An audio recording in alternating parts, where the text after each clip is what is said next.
After the smoke and ashes of the warehouse, the city breathed a sigh of relief. The newspapers blared in bold letters, "The end of Saya." However, people still feared. Some said Saya was alive. Others believed it was just an illusion.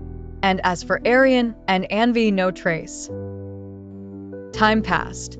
Years later, the echoes of that night could still be heard in the city streets. During this time, a boy named Adifir grew up in an orphanage. He often read stories of Aryan and Saya in newspapers, wondering, if Saya is really alive, then one day I will uncover the truth. The same spirit was bubbling inside him that once throbbed in Aryan's heart. As time changed, Adifir grew up and joined the police academy. His mind was sharp, his gaze deep, and courage indomitable.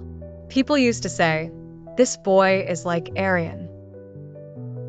One night, while on patrol, Adifir found the old railway track. Near the track lay a torn diary with just one name on it, Aryan. The diary contained Aryan's own handwriting.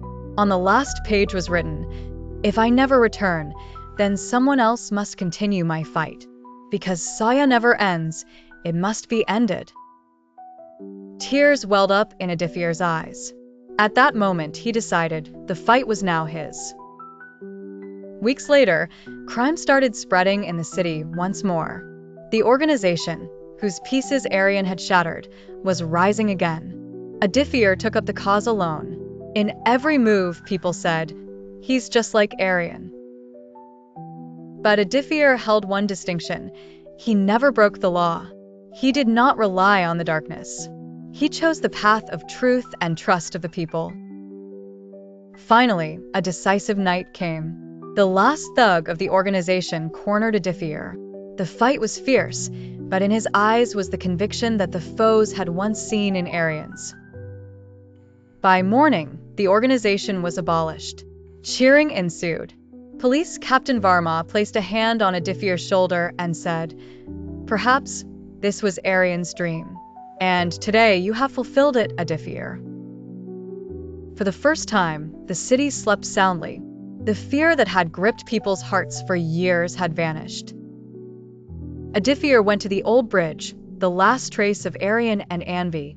Looking at the sky, he said, "Aryan sir, you said the game wasn't over. Today I can say the game is finished. The city is safe now." A breeze blew. As if from afar, a voice whispered, a light chuckle, filled with peace. People believe it was the spirits of Aryan and Anvi finally resting. Adifir smiled. His eyes sparkled. People began calling him the new detective. But in his heart, only one name echoed, Aryan. And thus, the tale of Saya ended where a new beginning was born. A legacy that will live on forever. Thanks for watching, like and subscribe for more story.